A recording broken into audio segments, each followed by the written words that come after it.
Now, the Buckeye Extra podcast with Bill Rabinowitz from the Columbus Dispatch.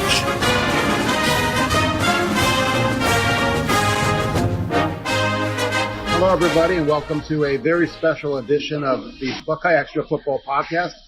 I'm taping this actually at a Starbucks in, where are we? I don't know, German Village, with the estimable Jim Knowles, who, because of his Cornell education, will know what estimable actually means.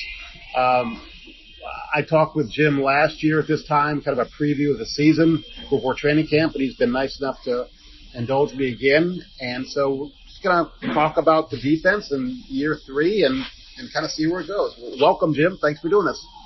Hey, great to be here in German Village. You used to live here, right? Used to live here. Right now I moved out to the suburbs. Yeah. How are the suburbs?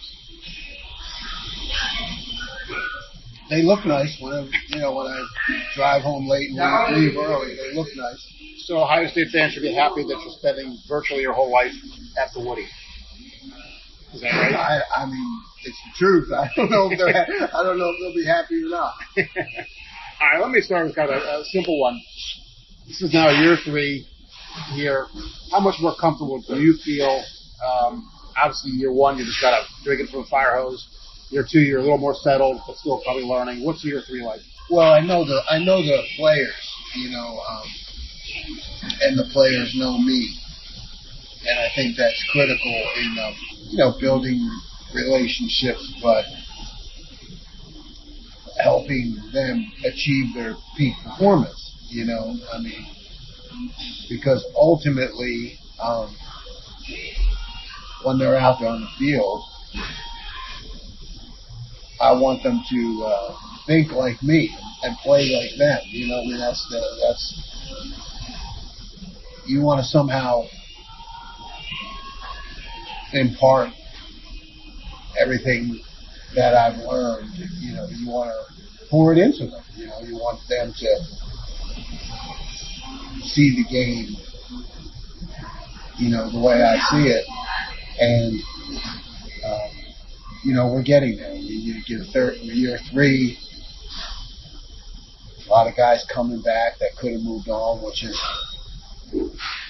is humbling, but it also, to me, is a good sign that we're doing things right, because guys want to come back and they believe that we can still help them get better. Just how good could this defense be? There's no limits to how good we can be. We can do anything. I mean, last year 2, we moved into, what I would say would be considered a top 5 defense. Not in all categories, but I mean in a significant number of categories. And that's our goal. That's what we say needs to be a silver bullet defense. It needs to be a top 5 defense. So ultimately, you'd like to be top 5 in every single category. So that's not impossible. It's really not. In your first year, the defense made significant statistical improvement, but too many big plays, as we know.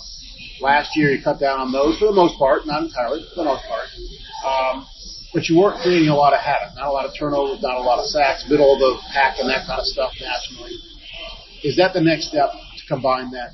Yeah, I mean, that had been probably more of what I was known for in my career, and that's not what we needed, in the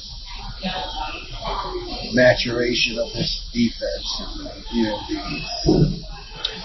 becoming a defense that everyone can count on, and ultimately winning every single game we play, right? That's the goal. So it's not stats. But you are right. As I see it, we made those changes. We,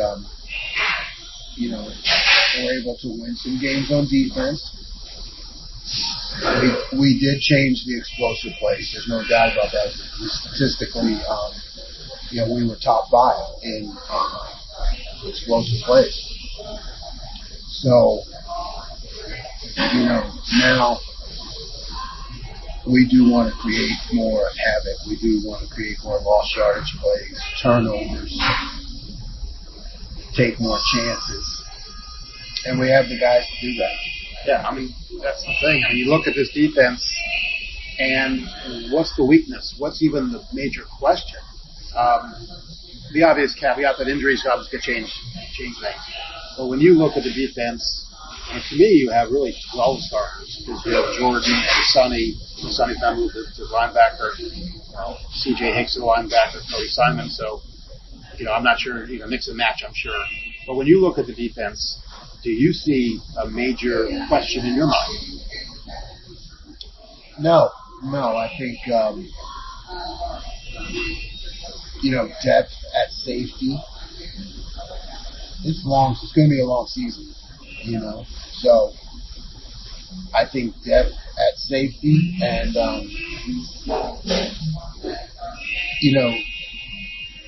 at development of those linebackers that have not played a lot at that position.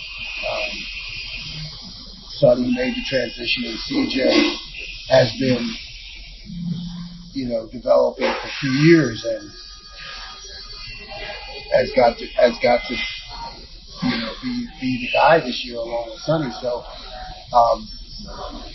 we need to get those guys on the field and going, and then you got, who's the next at linebacker? Gabe Powers, Arvell, all very capable guys. And then the depth at safety, we got Caleb Downs, who's a great player with a great football mind and football intelligence, and Lathan's back. And it's, who's going to step up behind them? Malik, Bonsu,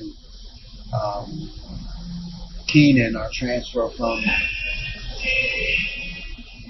South Carolina via St. Joe's Prep, Philadelphia.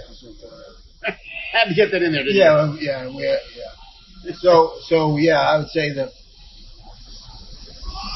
the depth at safety and linebacker because it's a long season. Right. You didn't mention Cody, but I'm sure you're. Cody's. Cody Simon.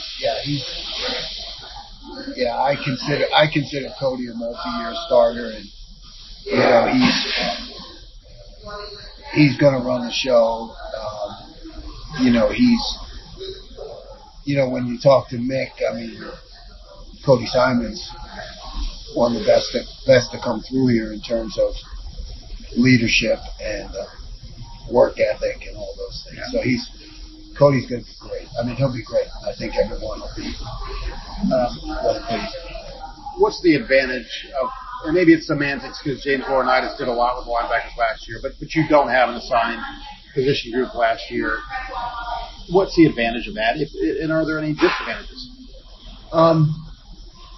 No, it's an advantage. I get to sit in on other position meetings and just move around more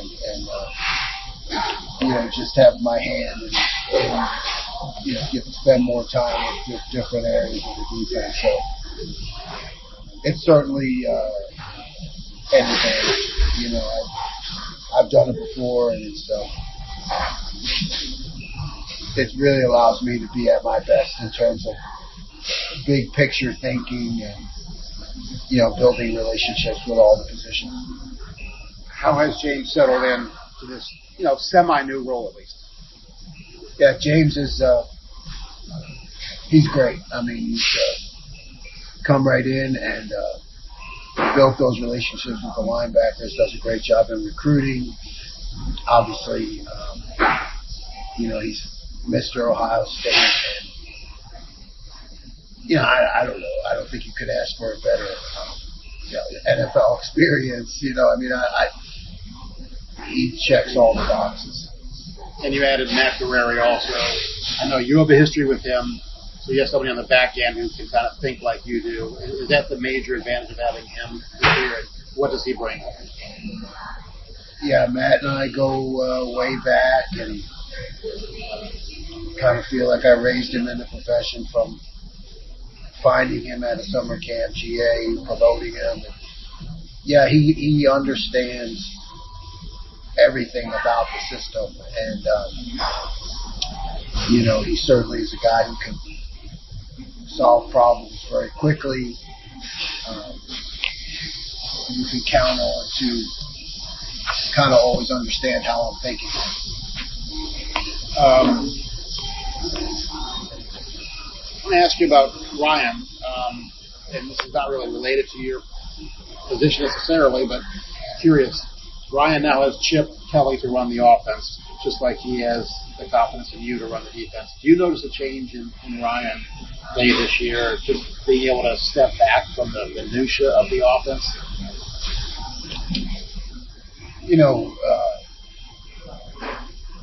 Coach Day's a great football guy, so he's always going to be involved in football. He's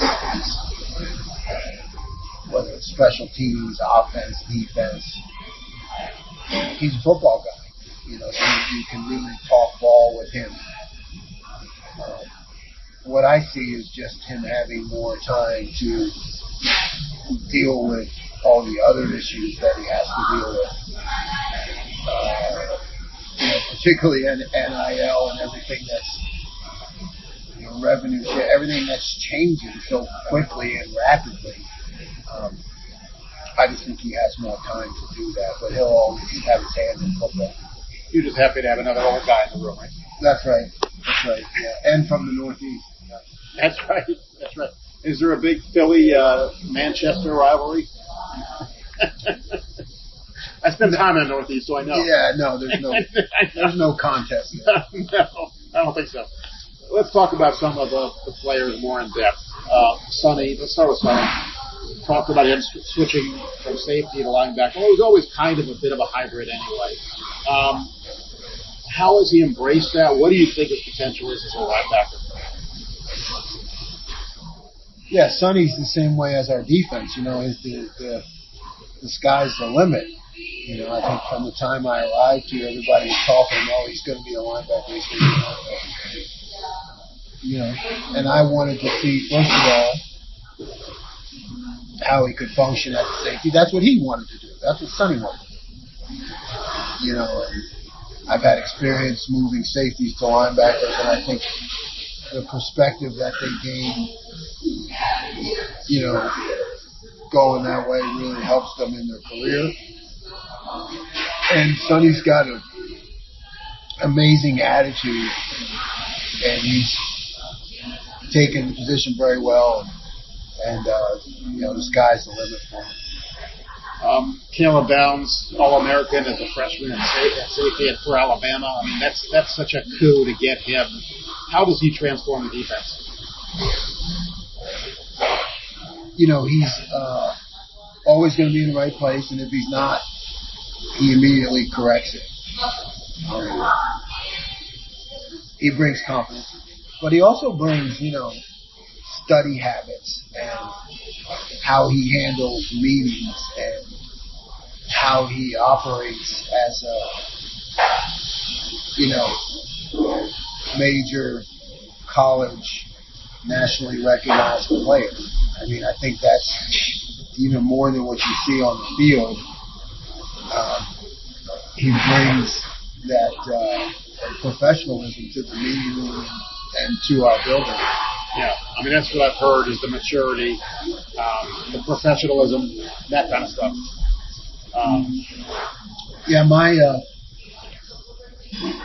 When we went to talk to Caleb Downs after he entered the portal, I like to say my interview with Caleb Downs was harder than my interview with Coach Day. I mean, he was extremely intricate and detailed about the defense, and fortunately for us, I was able to have all the answers that he needed. The Cornell education paid off. That's right. and the high school education. Yes. Where'd you go again? St. Hills Prep, Philadelphia. Okay. Jack Sawyer was at Big Ten Media Days. He seems like in some ways a different guy. In some ways he's not. He's always been kind of this happy-go-lucky, upbeat, talented guy. But he seems to have a confidence about him now after playing the way he did late last year. Do you sense that in him? Yeah, sometimes those breakthroughs, you don't predict those. Look, every single play we're trying to have guys make big plays, right? But that's not the game. It's just like Jack. Jack's been doing all the right things since I got here, particularly this year where we, settled him down at end. And, he was doing really well in the run game. The things that people don't see, first half, and then you're right, he really kind of broke out, which I think is great for him. But we've high expectations for Jack.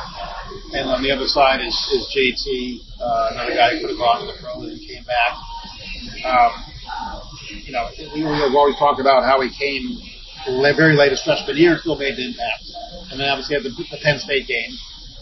What do you see from him in the off season? Do you think that he's poised to be a dominating, game record kind of guy? Yeah, you've seen. We've all seen it. That Penn State game 2 years ago was arguably the best I've ever seen by a defensive lineman. And I think what people don't know is JT and Jack and really all the guys. And I'm not just giving party line, but they're good people. I think I think all the fans and people who really care about Ohio State, if they really knew these guys, there's no way. You got a guy like JT, he could easily be a prima donna, and he's not. He's a hardworking guy who's coachable, who everyone could be proud of in the community, just being around. Just good people. That's honestly the thing I've noticed about Ohio State. Because look, this is I'm a guy that worked my way up, so this is truly my first venture into the, what I call the top five. And you don't know what to expect in terms of how the players operate on a daily basis. Or you got guys 5-star recruits who everybody's telling them how great they are their whole life. That's hard for a guy to stay humble. But Ohio State, Coach Day, the culture, Mick, these are good kids. And JT, I think, he could be a me guy, prima donna, and he's the farthest thing from it. He's really a great team guy. So, what do we want? What does he want? We all want. We want to produce, more sacks, more TFLs, more big plays. And I think that a lot of that relies on me too. To create those matchups. Right. But also you have to look at, we had the number one pass defense in the country. Number one pass defense, I think when I got here, they were 59 or something like that. In 2 years, we're the number one pass defense. Not number one in sacks, right? Obviously, like you said, so what's happening? Well, then you look at it like how fast the ball's getting out, and you look at those numbers, and we were really high in those. I don't have that exact number, but I did look it up. We were really, people are getting the ball out fast again. So it's hard. It's difficult to create those sacks. Do you know how many times opposing quarterbacks took 7-step drops? I don't, but yeah. I don't think it's that many. Yeah. On the interior of the line, you have Tyleek and Ty. Tyleek obviously that was his breakthrough last year. He became consistent. What did you see for them? Yeah, incredibly athletic. Great kid. We want him to improve his sack numbers and pressure, but he's great job in the run game. Jack said that Ty Hamilton might be the most underrated guy on the defense. The way, and that's kind of typical for a nose tackle, right? I mean, they just yeah, it might not. Yeah, he is. He's quiet, but he's tough. I mean, just not flashy. Like we had Mike Hall, right? Flash. Ty Hamilton is, he's as good as anybody at the defense at what he does, and he'll be dominant. He'll be dominant this year, And one of the reasons we, continued to improve last year and make a jump into the top 5 was because of our defensive tackles. I was like, if your defensive tackles are actually making tackles instead of just using up, you have a chance to be a really good defense. How do you feel about the depth behind them? Yeah, I think it's got. That's what I'm. Yeah, guys have to play. They have to play early. They have to play well because you got you got people who need to prove it. Hero, I think Hero Canoe. Yeah, has done well when he got a great chance. Jason Moore is a younger guy who's ready to come in, who's ready to really break out. Caden McDonald is he's a force in practice. Like our offense did not want to go against him. So I think he's ready. He's ready. Then you have Will, right? Yeah. And Will Smith. But yeah, you're right. You need those guys. It's a long schedule, and that depth, that defensive tackle has got to get a lot of time early and show that you'll be able to be counted on in the matchup games. We've talked about C.J. Hicks a little bit. Has something been holding him back for a few years, or was it just a matter that he was behind really good veteran players? Yeah, C.J. Nothing's been holding him back. He's just learned and grew, and he's behind some good guys who are older, who were just producing and doing well. But CJ has everything he needs, to be great. And he's studied, he's learned. Yeah, you talk about a guy that's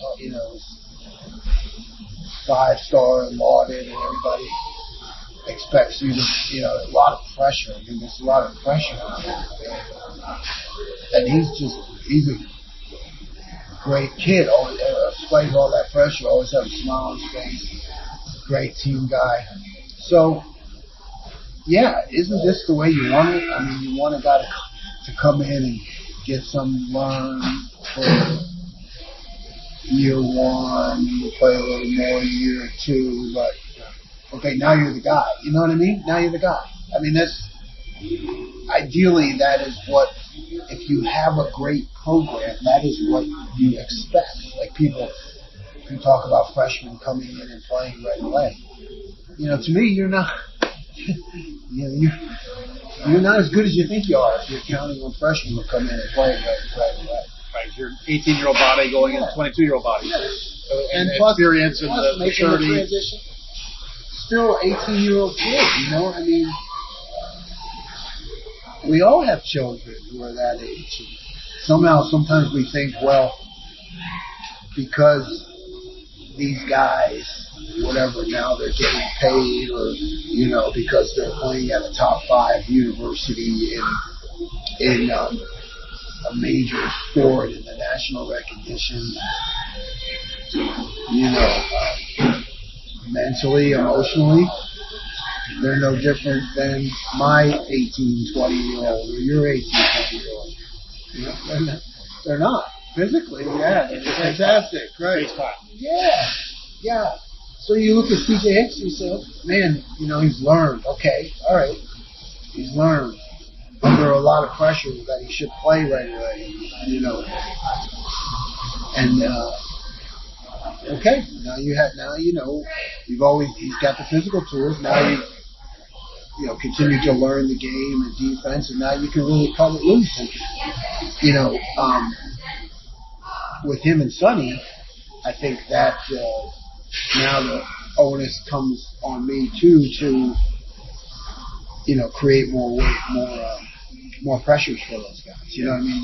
Yeah. So whereas maybe we didn't do that with Steele, you know, these guys have a little different skill sets. Yeah. So you got to structure some things, you know, when I'm thinking about things. So, okay, how do, you know, without even going crazy, it's like, how do you take your base defense, but activate, I guess would be the word. You know, activate. Right. Activate those guys. With Cody, I mean, to lose somebody like Tommy Eichenberg, most teams, most defenses would be like, oh my God. But Cody's been here a long time, since 50 years, very mature guy from the start. Is there like, okay, no, it's no issue at all to lose somebody like Tommy Eichenberg because we have Cody Simon? Yeah, we love Tommy. Right. But Cody is, there's no drop off. It's just that way. Yeah. He's easily stated. Yeah. We talked to Denzel at Big Ten Media Days, and he seems primed for another big year. Obviously, he did a big bounce back year last year. Confident player, talented player, mature player. I mean, is he kind of your prototypical lockdown corner? Yeah. I mean, Denzel doesn't have any weaknesses. He's shown the ability in the run game to come up and hit you. You know, like you said, his year 2 for me, which I guess was his year 3 overall. Yeah. Year 2 was about better than year 1. So I mean, and I think that's just a level of maturity. Yeah. You know, working with Coach Walton, who has coached the top corners in the world. So, yeah, he's just kind of in a really good spot. You know, he's in a really good spot mentally, physically, experience-wise, maturity. He's right where you want a guy to be who's coming into the senior. Speaking of Tim Walton, I don't know that I've heard players gush about their position coach the way that those guys do about him. What is different about Tim Walton? And obviously he played here, you know, NFL experience. All of that's, you know, yeah, you said it. Played here, NFL experience. So guys, you know, he can tell guys, this is what it's like in the NFL. You know, this is what is going to be expected of you. He can shoot guys straight. And they accept it. You know, that's the biggest thing, right? They accept it because... Yes, credibility. Yeah, credibility. They accept it. Yeah. And that's what, you know, our business is, you go from recruiting these guys to, recruiting's over. Let me tell you what reality, let me tell you a little bit about reality. This is reality. De-recruitment. Yeah. And it's just being just being straight with people and, guys accepting it, being real. And he relates to those, to our players on that level. And that's really, everyone on the team, I think, has tremendous respect, for his career and coming back to his alma mater. Davison was obviously a huge addition last year. Again, very confident player, very physical player. Maybe too physical at times with the hands. Is that something you're trying to, kind of have him strike that balance? No. Okay. No. You're fine with it? Yeah, I'm fine with it. Keep being physical. Maybe we'll get a penalty every now and then. That's costume business. Okay. But Davison is a guy who's really, I think, really changed things. I've said it before about him. He brought an attitude. He raised Denzel's play. He raised Jordan's play. And he knows he's got areas to get better at. I think red zone coverage is a big deal with Davison this year. But you couldn't ask for a better corner in terms of his size, length, attitude, all those things.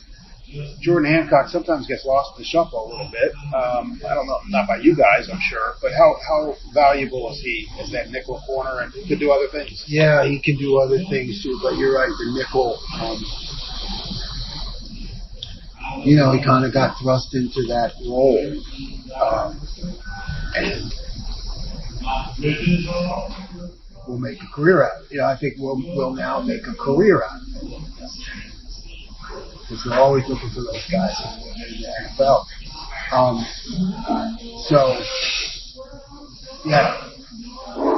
Call it most improved or whatever you want. I think he really put himself into position last year to be a nationally recognized player. And he gets better all the time. So he's critical for us. You were high on Lathan Ransom from the start. I remember a couple of years ago, he was one of those guys that caught your eye. He's so instinctive, right? I mean, he just kind of sees things that others don't see. He's also had, obviously, an injury history. How is he right now? Full go in the camp, I understand? Yeah, full go. Lathan's full go. Lathan's locked in. Lathan understands where he needs to get better, which is sometimes people can use his aggressiveness against him, he has a lot of goals, he's a guy that really is confident in himself, believes in our team, but he's also coachable. You're like, okay, I'm coming back. Like, so these guys, okay, I'm coming back.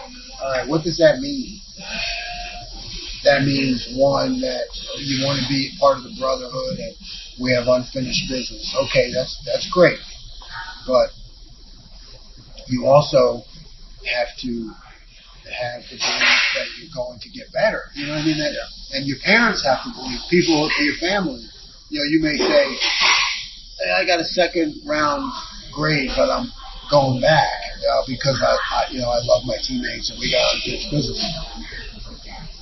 And that's nice. But your parents may look at you and say, well, okay, that's nice, but there's a job waiting for you out there.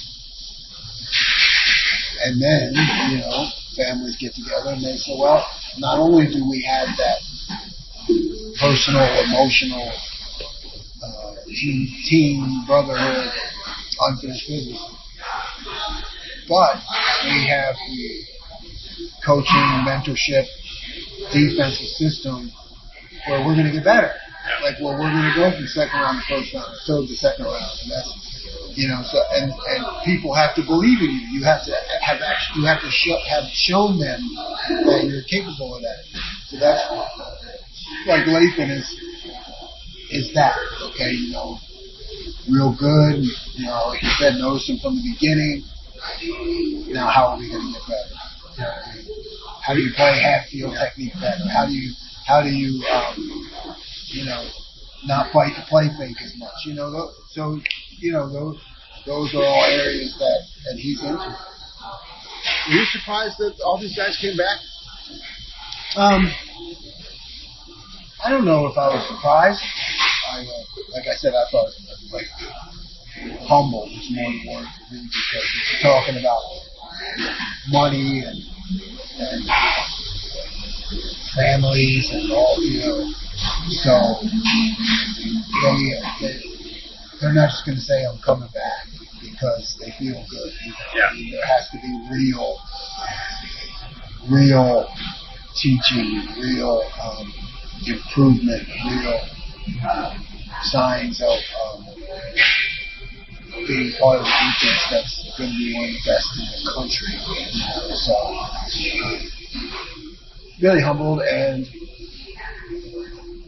seeing that it works. There's recruiting, there's podcasts, right? There's, whatever, there's talk, but like, what's real? Show me what's real. So we have the numbers, right? Statistics. That's one way.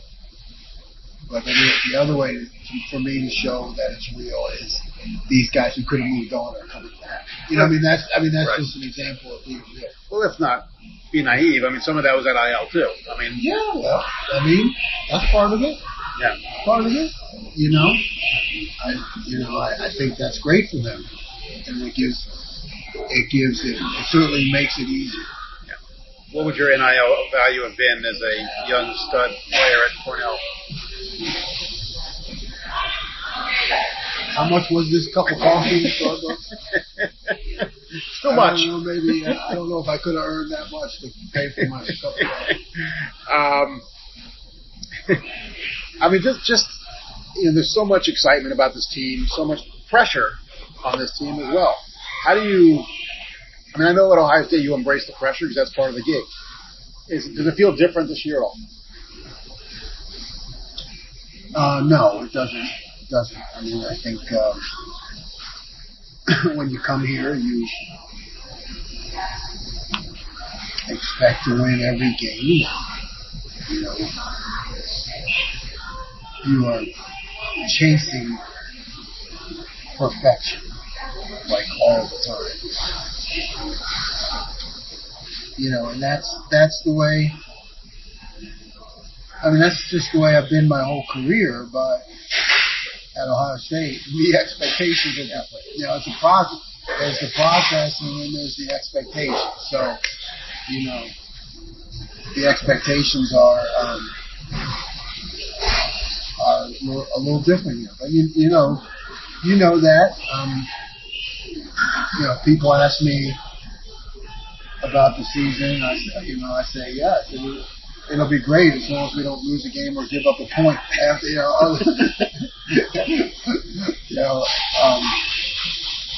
that's how. Be careful what you wish for. As a young coach, I want to climb. I want to be at the best. I want to be at the best. Well, with that comes expectation. Yeah. Do you buy into the natty or bust thing? I don't. I really, this is not a cliche. I think about what am I doing today and how am I improving the defense today. Now I'm always looking forward down the road, in terms of the season plan. Yeah. But that's my job. That's my job. My job. My job is to get the defense ready every day and better, and also have long-term plans, long-range plans for the season and what needs to go, and the matchup games and all that, But my job is not to, really have an opinion on that. Yeah. Plus, that's not we got. You got the work, yeah, right. You got the. That's my job. Yeah, that's your job. That is your job, right? You have, which I don't have, for what it's worth. I think anyone who like demands a national championship, it's really hard to win one, right? I mean, it's really hard to win one. Yeah.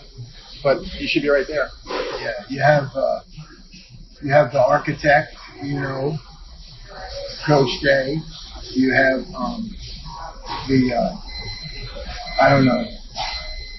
the people who judge or look at the house when it's built. That's you guys and the fans. And then you have the actual builders. So I'm just a builder. What I mean? It's like here's the plan. What's my section of the house? What do I have to build? Right. Yeah. You can judge it later. Yeah. Well, I know you're not really game planning against Chip Kelly because obviously you're on the same team, but you get a sense of his X's and O's and interpersonal acumen. What's kind of struck you about your counterpart on offense? He's just got a great demeanor. Obviously, the guy has succeeded at the highest level. So, I mean, he's got a confidence that's not arrogant. He loves his job. He's smart. I think in the run game, I saw Paul right away that was like, oh, that's cool. You know what I mean? Just like, oh, that's interesting. So I'm excited to work with him and see how our offense is going to be. He's got both that northeastern sense of humor, right? That kind of wit. Yes. That kind of dry wit, I Yes, guess. we sit next to each other and meet in staff meetings and throw some barbs back and forth. I didn't ask you about Larry Johnson. There was speculation. I mean, we know his age. But there were guys that he couldn't, bring in. A couple of years ago, he got in for Houston, obviously. What's it like coaching with him? What would you want to say about Larry? I mean, arguably the greatest defensive line coach in the history of college football. Really, I mean, I think that's the truth. I It might not be arguable. I know. I say that because we don't know that. So, and if you were around him, you don't know his age. You really, he does not. You don't know his age. I mean, he's a great coach. I mean, the best, and shows no signs of slowing down. He really doesn't. I mean, I think he's in great shape, and I think we're lucky to have him. Well, as the season gets ready to get going, I mean, do you feel like you got everything in place? It's just a matter of doing what you think you can do. Yeah, I never feel like I have everything in place. Okay. Nope. I never, no. But you have the players. I wake up and you got the tools, right? I remember when I was at Duke, if you ever commented on a player, we had a lot of great future doctors and lawyers, if you ever commented on a player to Coach Cutcliffe, Coach Cutcliffe would be like, good carpenter doesn't complain about his tools. Right. Now I have the best tool. Yeah. I'm not one of these tool guys. Like, I don't do anything around the house because I grew up I didn't grow up with a house really. So it was like, okay. But every now and then, if I do some kind of project and I can't, I'm frustrated, and somebody says, "Oh, did you try this tool?" You're like, "Holy shit, this is like easy. It makes it easy." So I think I'm respectful of that, and I think